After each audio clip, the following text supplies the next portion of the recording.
Hello everyone, कैसे हो आप सब। एक बार पुनः स्वागत है आप सभी का हमारे अपने YouTube channel A to Z biology classes पर। देखिए, आज की इस वीडियो में हम देखेंगे class 12th biology NCERT chapter 4 में। देखिए, एक काफ़ी इंपॉर्टेंट क्वेश्चन है जो कि अक्सर आपके एग्जाम में पूछा जाता है। और आज की इस वीडियो में हम देखेंगे मेंडल नियम के अपवाद। देखिए, मेंडल नियम के बेसिकली मुख्य तौर से यदि 4 अपवादों की हम बात करें तो सबसे जो पहला अपवाद है वो है अपूर्ण प्रभाविता, दूसरा है सह प्रभाविता यानी कि कोडोमिनेंस, तीसरा है बहुविकल्पिता और चौथा है बहुप्रभाविता। आज की इस वीडियो में हम अपूर्ण प्रभाविता और सह प्रभाविता के बारे में देखेंगे, यानी मेंडल नियम के 2 अपवादों के बारे में आज की इस वीडियो में हम देखेंगे। तो चलिए सीधे वीडियो को स्टार्ट करते हैं। देखिए, अपूर्ण प्रभाविता की यदि हम बात करते हैं तो जैसा कि नाम से ही स्पष्ट है कि अपूर्ण यानी कि इनकम्प्लीट डोमिनेंस। तो देखिए, यहाँ पे प्रभाविता पूरी तरह से नहीं होगी, इसीलिए तो इसका नाम क्या है, अपूर्ण प्रभाविता। अब आप यदि यहाँ पे समझें तो सबसे पहले तो इसकी आपको डिफिनेशन समझनी है। देखिए, अगर यदि 2 समयुग्मजीव पौधों अथवा जंतुओं में से एक जोड़ा विपरीत लक्षणों को ध्यान में रखकर क्रॉस कराया जाए तो F1 पीढ़ी में दोनों लक्षणों का मध्यवर्ती लक्षण प्राप्त होता है। इस घटना को ही अपूर्ण प्रभाविता कहते हैं। देखिए, थोड़ा सा आपको यहाँ पे ध्यान देना है। आपने मेंडल के प्रभाविता के नियम में क्या पढ़ा था कि F1 पीढ़ी में केवल और केवल प्रभावी लक्षण ही दिखाई देते हैं। लेकिन जो मेंडल के नियम का अपवाद है, यानी जो पहला अपूर्ण प्रभाविता है, अपूर्ण प्रभाविता क्या कहती है कि जब हम आपस में एक जोड़ी विपरीत या विरोधी लक्षणों को ध्यान में रख करके क्रॉस कराएंगे तो F1 पीढ़ी में प्रभावी लक्षण दिखाई नहीं देंगे। अपूर्ण प्रभाविता में क्या होता है कि F1 पीढ़ी में प्रभावी लक्षण नहीं दिखाई देते हैं और ना ही अप्रभावी लक्षण दिखाई देता है, बल्कि इन दोनों का ही मध्यवर्ती यानी इन दोनों के बीच का लक्षण दिखाई देता है। इसको आप एग्जाम्पल के थ्रू और आसानी से समझ सकते हैं।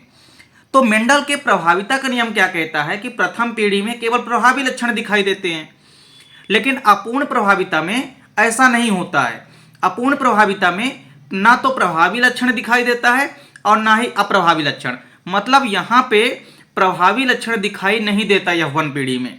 इसीलिए तो यह मेंडल के नियम का अपवाद है। मेंडल का प्रभाविता के नियम में क्या कहा गया है कि प्रथम पीढ़ी में यानी F1 पीढ़ी में केवल और केवल प्रभावी लक्षण दिखाई देंगे, लेकिन अपूर्ण प्रभाविता में F1 पीढ़ी में प्रभावी लक्षण दिखाई नहीं देते हैं। इसीलिए तो यह मेंडल के नियम का अपवाद है। देखिए, इसका एग्जाम्पल यदि हम समझें तो सबसे बढ़िया इसका एग्जाम्पल आपको देखने को मिलेगा गुलाब बांस। हमारे ग्रामीण क्षेत्रों में इसको गुलाब बांस कहते हैं। इसका वैसे आप नाम देखेंगे मिराबिलिस जलापा। मिराबिलिस जलापा इतना बढ़िया एग्जाम्पल है इसका। आप नॉर्मली तौर से भी अपने घरों में देख सकते हैं कि लगभग मिराबिलिस जलापा हर जगह ओवरऑल पाया जाता है। खासकर यदि हम इंडिया में बात करें तो स्पेशली कई जगह पाए जाते हैं। तो आपने देखा होगा कि जो मिराबिलिस का जलापा होगा गुलाब बांस का, इसकी हम आपको शॉर्ट वीडियो के माध्यम से मिराबिलिस जलापा को आपसे आइडेंटिफाई भी कराएंगे। आपको हम दिखाएंगे कि मिराबिलिस जलापा कैसे होता है, उसमें हम दिखाएंगे भी कि इनकम्प्लीट डोमिनेंस कैसा होता है। देखिए, यहाँ पे आप देख रहे हैं कि जो गुलाब बांस है यानी कि जो मिराबिलिस जलापा है, इसमें सबसे बढ़िया एग्जाम्पल है किसका, अपूर्ण प्रभाविता का। इसमें आप देखेंगे कि जैसे ही जब हम लाल पुष्पों को लेते हैं, मतलब क्या है कि हमको एक जोड़ी लक्षण लेना है और उसका विपरीत या विरोधी लक्षण लेकर के क्रॉस कराना है। तो जब हम एक जोड़ी लाल पुष्प हमने लिया, अब देखिए हमने एक लक्षण क्या लिया, पुष्प कैसा है, लाल है। तो लाल रंग के जो पुष्प हैं उसके लिए हमने जो दोनों जीन प्ररूप लिए हैं वो क्या है, कैपिटल आर कैपिटल आर। वहीं इस लाल पुष्प का हमने एक विपरीत लक्षण क्या लिया है, सफेद पुष्प, और इसके लिए हमने जो दोनों कारक या जीन लिए हैं वो है स्मॉल आर स्मॉल आर। अब दोनों के मध्य यदि हम क्रॉस कराएंगे तो F1 पीढ़ी में एक तो कैपिटल आर आएगा और एक क्या आएगा, स्मॉल आर आएगा। तो F1 पीढ़ी में आप देख सकते हैं एक तो कैपिटल आर आया और एक स्मॉल आर। तो F1 पीढ़ी में देखिए यहाँ पे ना तो लाल पुष्प दिखाई देंगे F1 पीढ़ी में और ना ही सफेद पुष्प यहाँ पे दिखाई देंगे, बल्कि इन दोनों का मध्यवर्ती लक्षण यानी लाल और सफेद का मध्यवर्ती लक्षण, तो F1 पीढ़ी में गुलाबी रंग के पुष्प प्राप्त होते हैं। ये चीज आपको ध्यान में रखनी है। F1 पीढ़ी में आपको याद रखना है कि गुलाबी रंग के जीन्स जो हैं प्राप्त होते हैं। तो इस प्रकार से आपको समझना है कि जो मेंडल का अपूर्ण प्रभाविता है, इसमें जब हम एक जोड़ी लक्षणों को क्रॉस कराते हैं ध्यान में रख करके, तो F1 पीढ़ी में प्रभावी लक्षण दिखाई नहीं देता है, बल्कि इन दोनों का मध्यवर्ती लक्षण दिखाई देता है। इसीलिए यह मेंडल के प्रभाविता नियम का अपवाद है। मेंडल के प्रभाविता का नियम क्या कहता है कि यौवन पीढ़ी में प्रभावी लक्षण दिखाई देंगे, लेकिन अपूर्ण प्रभाविता में प्रभावी लक्षण दिखाई नहीं देते हैं, बल्कि इन दोनों का मध्यवर्ती लक्षण यहाँ पे दिखाई देता है। जब हम लाल रंग के पुष्प का क्रॉस किसी सफेद रंग के पुष्प के साथ कराते हैं तो यौवन पीढ़ी में हमको गुलाबी रंग के पुष्प प्राप्त होते हैं। और सेम गुलाबी रंग के पुष्प आप देख सकते हैं किसमें, मिराबिलिस जलापा में। तो मिराबिलिस जलापा में भी आप पिंक कलर का देख सकते हैं, क्या पिंक कलर का आप फ्लावर देख सकते हैं। अब यदि चेकर बोर्ड के माध्यम से यदि हम इनका आपस में क्रॉस कराएंगे तो इनका जीनोटाइप और फिनोटाइप रेशियो यानी कि जीन प्ररूप व लक्षण प्ररूपी अनुपात भी हमको प्राप्त हो जाएगा। तो चलिए इसका हम देखते हैं कि आपस में क्रिया कैसी होगी। अब यदि हम कैपिटल आर स्मॉल आर की क्रिया कैपिटल आर स्मॉल आर के साथ ही कराते हैं तो इसकी क्रिया कुछ इस प्रकार से होगी। जैसे यहाँ पर ही आप देख सकते हैं, एक बार हमने कैपिटल आर स्मॉल आर लिया, उधर दूसरी साइड में हमने कैपिटल आर स्मॉल आर लिया। जब हमने कैपिटल आर की क्रिया कराई तो कैपिटल आर आ गया। वहीं कैपिटल आर की क्रिया जब हमने स्मॉल आर से कराई तो कैपिटल आर स्मॉल आर आ गया। फिर इसके बाद देखिए हमने कैपिटल आर की क्रिया स्मॉल आर से कराई तो फिर से कैपिटल आर स्मॉल आर, वहीं स्मॉल आर की क्रिया जब स्मॉल आर से हुई तो फिर दोनों स्मॉल आर आ गए। तो इस प्रकार से फिर F2 पीढ़ी भी प्राप्त हो जाती है। वहीं आप इसका जीनोटाइप रेशियो यानी कि जीन प्ररूपी अनुपात भी समझ सकते हैं।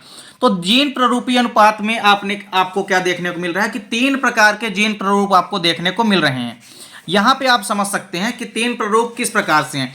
तो देखिए 3 प्रकार के जीन प्ररूप यहाँ पे प्राप्त हो रहे हैं। एक तो कैसे हैं, देखिए कैपिटल आर वाले हैं।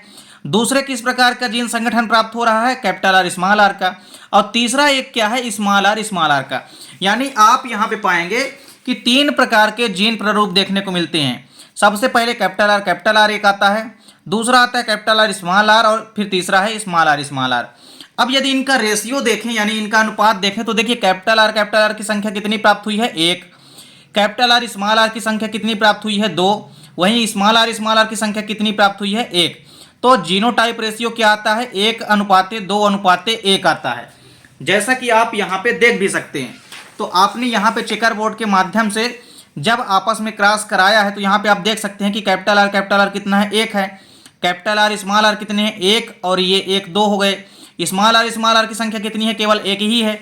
तो हमने उसी को तो यहाँ पे लिखा है कि जीन प्ररूप अनुपात यानी कि जीनोटाइप रेशियो कितना आ रहा है, 3 प्रकार से आ रहा है।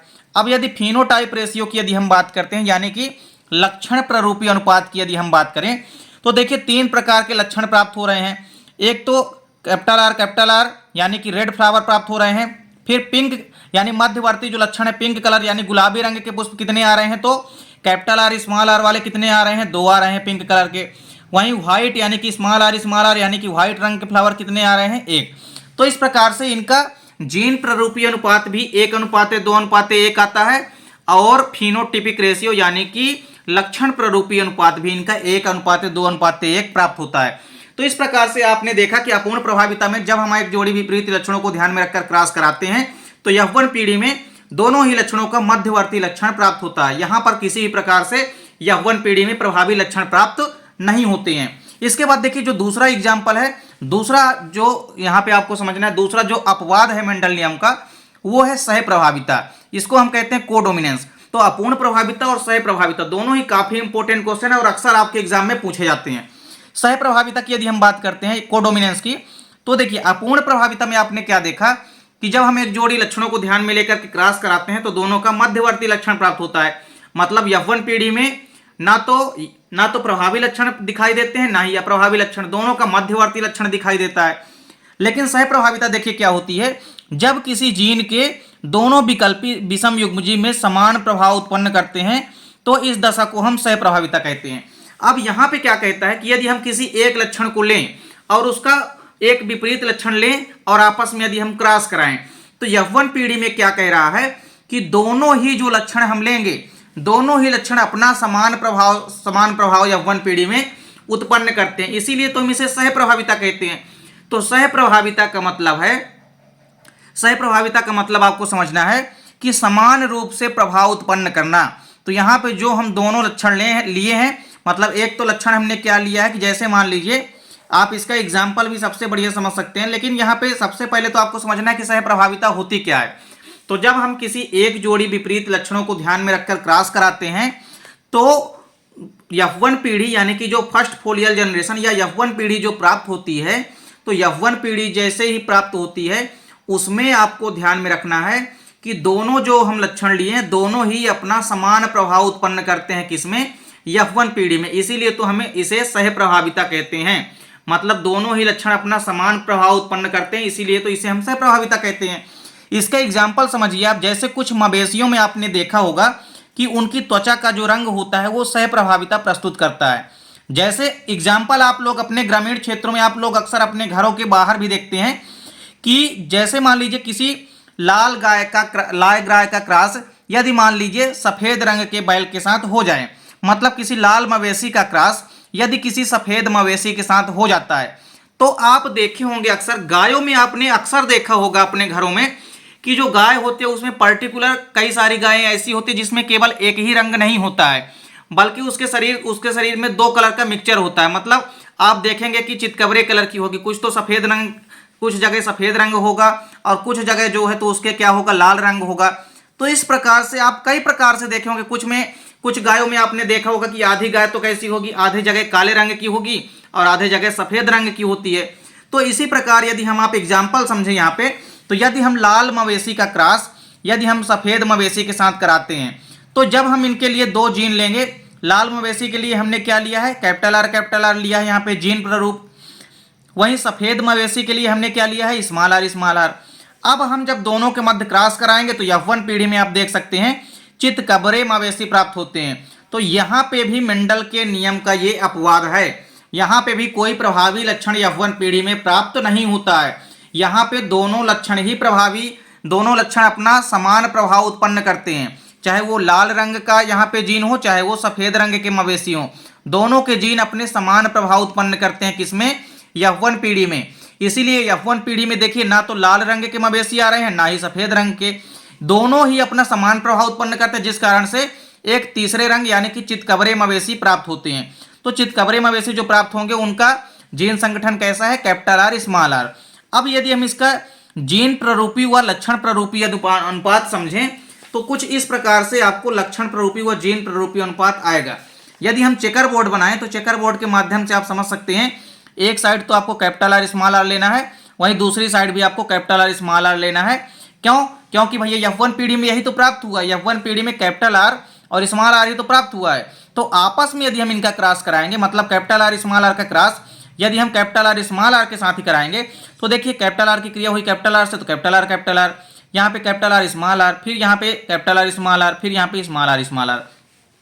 तो यहाँ पे आप जीन प्ररूपी व लक्षण प्ररूपी अनुपात कैसे समझ सकते हैं, तो यदि हम जीन प्ररूपी अनुपात की बात करते हैं तो देखिए 3 प्रकार के जीन प्ररूपी अनुपात प्राप्त हो रहे हैं, सेम उसी तरह से जैसे आपने अपूर्ण प्रभाविता में देखा है।